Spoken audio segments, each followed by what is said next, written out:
We're very fortunate to have some really interesting panelists from our community here who I'm going to actually ask to introduce themselves, because I think you've been listening to me talk for long enough. So if we could just go one at a time, Anne, if you want to start, just a short introduction and maybe just a reflection on the challenge of addressing climate change from a community. Just a word or two, or not.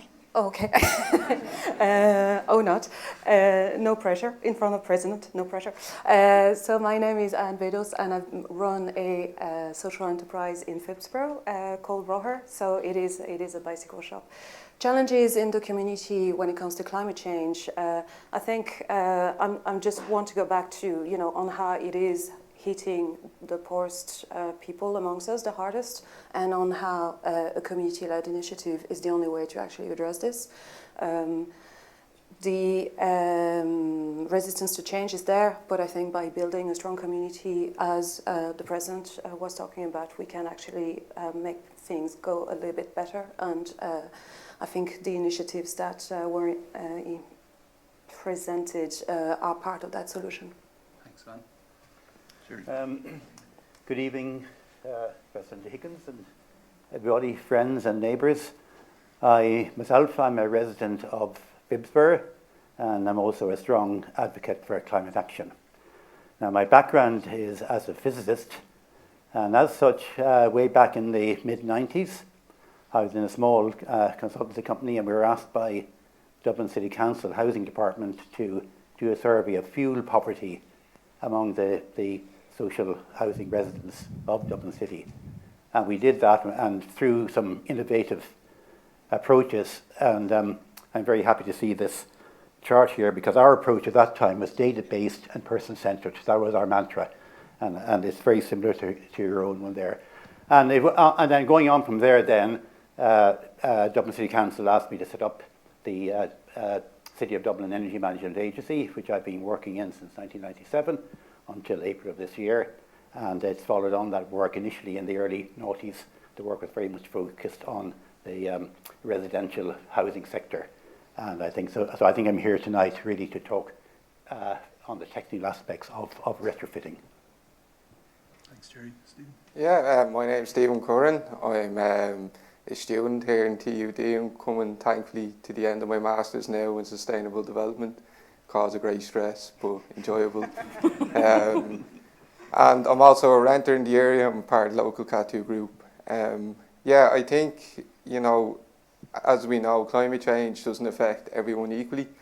It particularly affects the marginalised groups and the working class the most. And I think we need to, in order to put community in a leadership position, we need to focus on building relationships between all aspects of the community. And I think we can do that through focusing on direct participation models like this, and through practicing mutual aid, giving what you can, receiving what you need. Because I think unless we can build that trust between each other, we won't be able to act as a cohesive unit in order to tackle climate change. Thank you. Thanks, Stephen. Mary? Hi, Sean. President Higgins, Mrs. Higgins. It's great to be here this evening. My name is Mary Whitelaw. I work in AIB, and we were delighted to be able to support this really important piece of work. In my day job, I'm responsible for leading a group-wide transition to try to place sustainability at the heart of AIB, which as a financial institution, it is a step change in mindset, but we're working hard at it. And in terms of challenges, I think the scale of climate change, it's such a huge global problem. People can often lose sight of the ability that they have to make a difference in what is a phenomenally large issue. And so awakening that sense of self-determination, I think, is really important. Understanding that the planet won't fix itself. It's through both individual action and the power of collective action that the pace of climate change can be arrested. And I think that's a really important learning. Like, obviously, that self-determination exists strongly in this room. Everybody is here and supporting this piece of work, but I think that's something that we need to awaken in others also. Thank you, Mary. Susie? My name is Susie Kan, and I've had the immense privilege of being the People's Transition Pilot Coordinator with TASC for the last 7 months. And I think I would echo what Stephen is saying about being able to build trust and talk to each other, like working as a community development worker for a long, long time, I get to hear about the different initiatives, the different capacities that people have, but there are silos and people are not able to talk to each other about their difficulties, and that's been exasperated. Of course, this is so exciting to be actually at a dialogue in person again, because it's so critical to hearing across the diversities of needs and then being able to respond to those. And so it's been an incredible journey for the last 7 months to be talking to people in Ardara and all around Phibsborough and its neighbouring communities as well, to just hear the passion that's actually there for making changes happen, but making the capacities for communities to actually be able to do that is where we're hopefully trying to be a different narrative about how communities invested in this way can lead out on the transition we all need to make. So it's massive challenges, but also just incredible opportunity if we do build trust amongst ourselves. Thanks, Susie. We don't have a huge amount of time for the panel, so we're just going to step through one question to each of you. And I'll start with Anne. Anne just said she had a social enterprise in the community. It's been, I think you're selling it a bit short. It's been in the community for over a decade, won multiple awards as a bicycle cooperative, very substantial contribution to helping young men and women out of situations where they needed a leg up. And so we're proposing a cycling cooperative. Could you just offer some reflections on maybe what that could look like, what you think the benefits would be? And you've got about 3 minutes.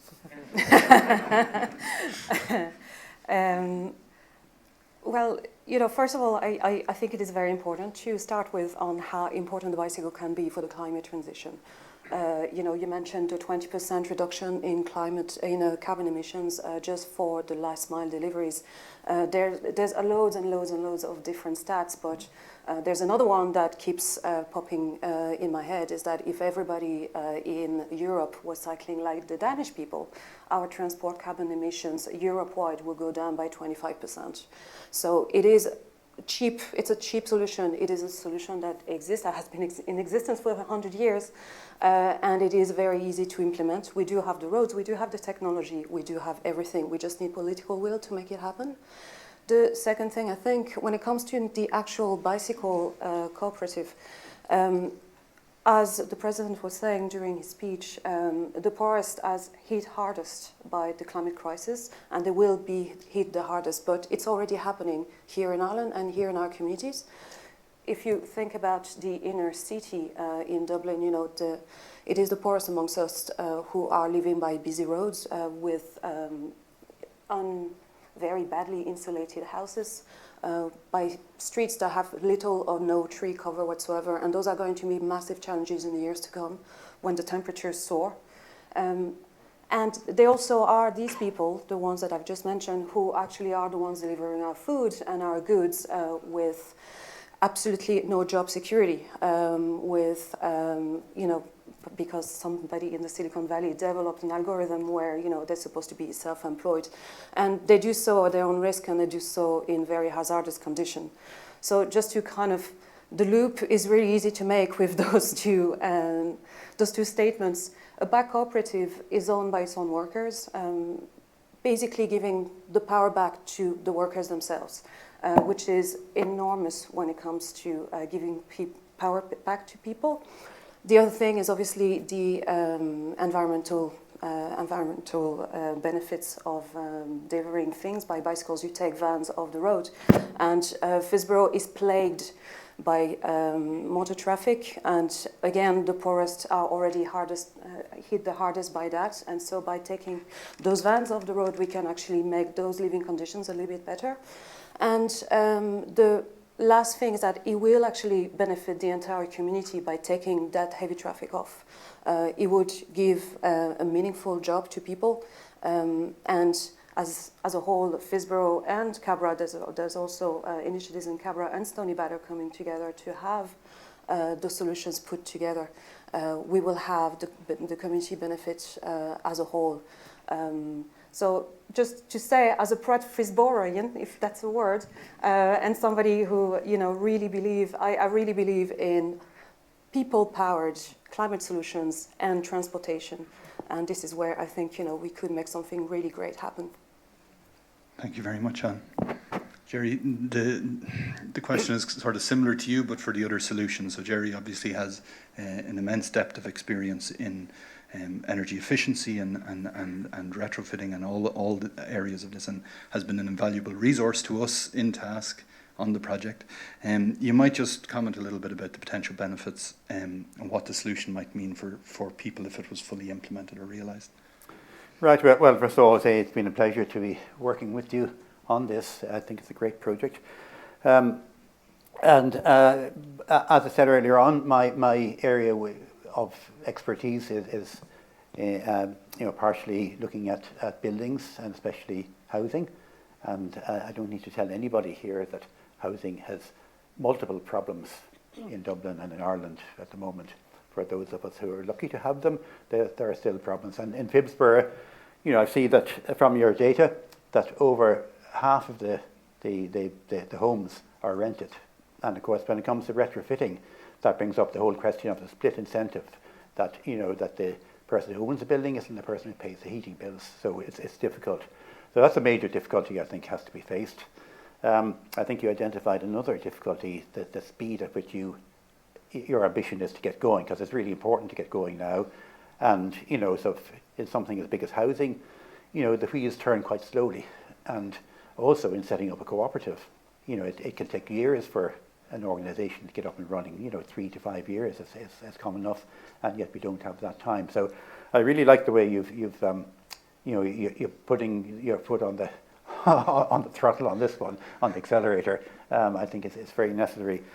In the housing then, the whole question of retrofitting and making your home not just more energy efficient and better for the environment, but also internally a better place to live.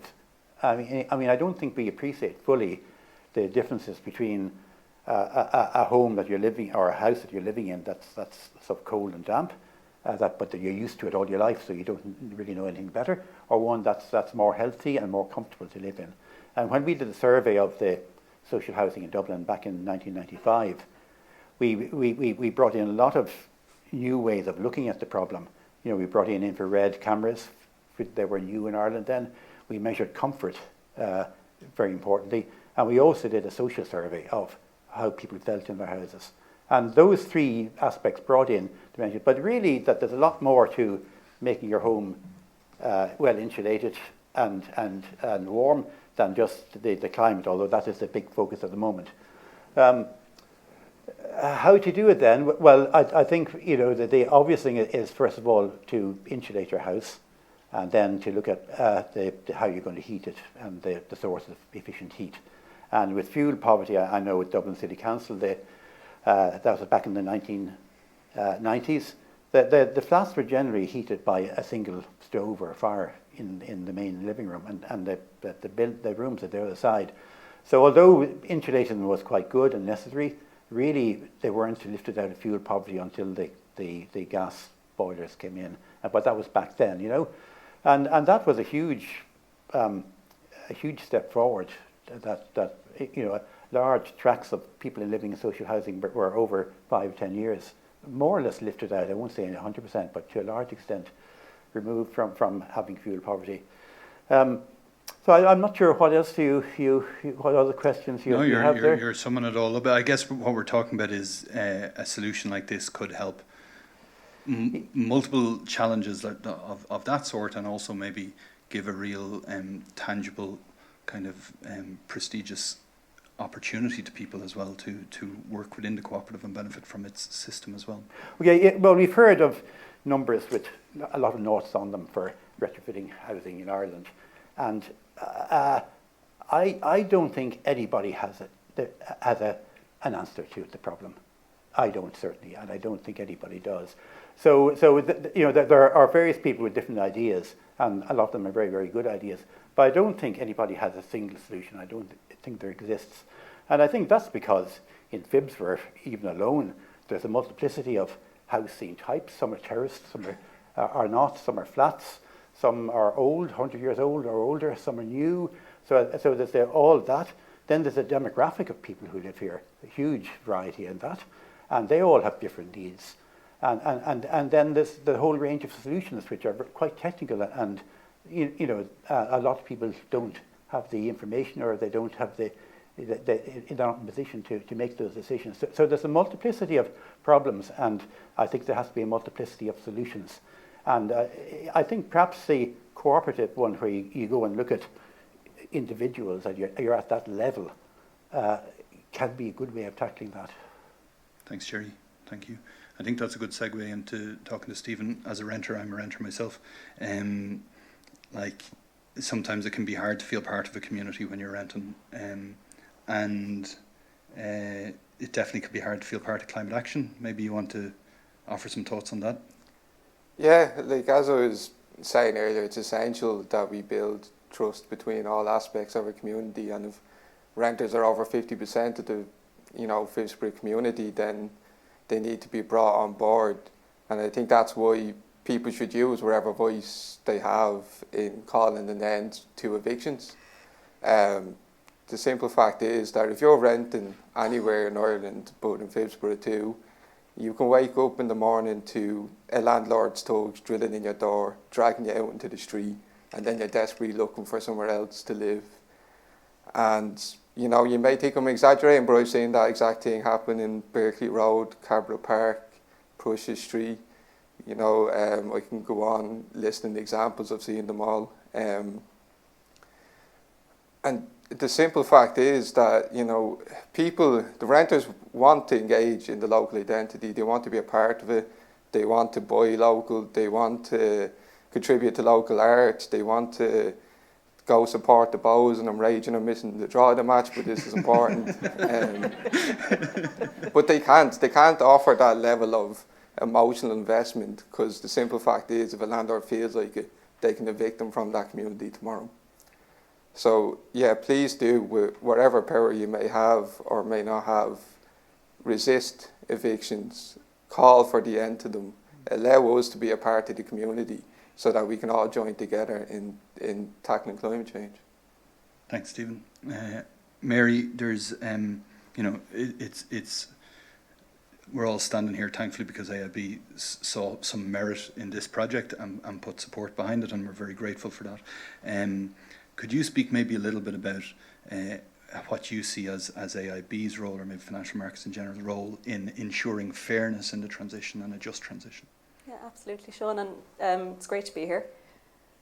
As some of you might be aware, from a AIB group perspective, we're trying very hard to put sustainability right at the heart of the business, and that involves change. But there is a determination around that change. So, the ambition has been clearly called out that we want the business, our own business, to be net zero by 2030, and our wider business, including our customers, by 2040. And we've set targets in relation to the proportion of our new lending that we want to be green or transition lending. So our strategy is that 70% of our new lending would be green or transition lending by 2030. So that's our guiding direction. And that direction is then, that comes through in our interactions with our customers. So we need to ensure that the products and services that we provide to communities, our customers, be they individuals or businesses, allow them and make it easier to choose the green option each time. So we have a range of green products such as green mortgages, green personal loans, which are designed to make it cheaper for individuals to borrow money to retrofit and carry out other works that will help to make their lives more sustainable and more green. Sustainable communities are obviously a really important part of that strategy also. That's why we're here today, and we were delighted when Sean approached us and gave us the opportunity to be part of this really important piece of work. It's an opportunity for us to educate ourselves, to learn, and that learning then informs our strategy. So we're here to listen as much as to support, and that will continue into the future. So look, I guess we all have the same end goal here. We all want to support that transition, and we all want to ensure that we're building sustainable communities along the way, because ultimately we want to ensure the communities, as they pass to the next generation and the generation after that, are set up to survive and thrive. And this piece of work, I think, is a really important guiding light in terms of what's possible and what's achievable, if there is that sense of self-determination where communities come together and believe that their actions can make a difference. So look, from our side, it's a privilege to be here and we appreciate it. Thank you very much, Mary. I'll turn to Susie last, but I'd just like, actually, if you wouldn't mind, to give Susie a round of applause, because if it wasn't for Susie, none of this would have happened. She did everything.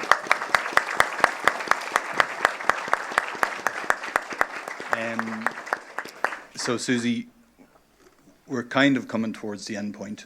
If we could do it over again, what do you think worked and what didn't in 3 minutes? Well, I think a core piece was the initial concept of if investment is coming, and this was something you said to me in a conversation very early on, of this might be the, climate action might be the single biggest stimulus to our economy in Ireland, to Europe, that has happened since the foundation of the state. But who's going to own that? Who's going to benefit from that investment? And so for me, that's been central to the setup of what we wanted to find out, is to really ask that question about who is going to benefit from climate action, and can communities be at the forefront of the ownership of those, in what way? Because it is in that, that central piece, and why in 3 of the solutions that we came up with also for Ardara, cooperatives came up time and again, because that means people are invested and benefiting, and there is justice and there is equity in that ownership. And really that's the bit that has been the success, to have those conversations about ownership, have those conversations about action. And then also to realize that there are all the solutions, all the actions already happening somewhere else in the world. So, for the solutions in Ardara, I was talking to people literally on every continent about some of the solutions that we came up with there. And we had a terrific young person help us to talk to different people about retrofit cooperatives and bike cooperatives, and they exist, and they're doing things at the speed we need to be doing things, because they are in community ownership, because they are invested and making different changes for vulnerable workers in those same fields. There are vulnerable workers on delivery bikes across Dublin now. You change the stakes, you change the parameters, and it changes that vulnerability. So I think we've all been, I think that probably you're hearing this at COP, Sean, the solutions are all there. How do we do it? And I think I got excited about the People's Transition from day one, because I trust in communities, and we've seen that they've held us. We know our communities held us through COVID. Nobody else was able to do it like communities were able to do it. So it's funny, sometimes people have asked me why I don't work at a different level. And I say, because I basically have faith in communities. I like to work where I see the most change possible, and I see that as being true in communities. So the challenge, the biggest sort of lesson learned for me, was how the expertise we got to tap into through tasks, fantastic track record in being, a research institute, a place of going out and getting reports and getting facts behind the social issues for 20 years, meant that we were able to very easily access expertise. And that's something that communities don't always get to access, and don't always therefore feel a sense of trust. It goes back to what Stephen's talking about, who are these experts that are going to tell us to do a thing if there's no relationship with them? Whereas we kind of were a broker to that, and being able to talk to people like Jerry, with the length of experience that he has had, and others, like I say, around the world. That was a learning that communities need access to that. A huge multinational could have expertise like that. They could buy it in the minute they need it to solve whatever they need to solve. And communities need that same leverage if they're going to be given these actions to make rapid ownership of climate action. And then that knocks on to hopefully shift the development, because mostly what we talked about, by the way, when I was talking to the communities, wasn't climate change or climate action. It was, what are your development needs? What is going on in your community? Where are the issues that you're facing all of the time? And then if you own these climate actions, could that bring about a change in that community development need? Could we have traineeships and apprenticeships in retrofitting? Could we get less precarious employment for our delivery bike delivery people. You know, like it was those kind of things, and definitely precarity in renting. You know, could those things actually drive change because there was ownership of it in the community? So that's what I learned from these communities that I've had hugely good time talking to. Thanks, Susie, and thanks to everyone on the panel. Maybe another round of applause for everyone on the panel. And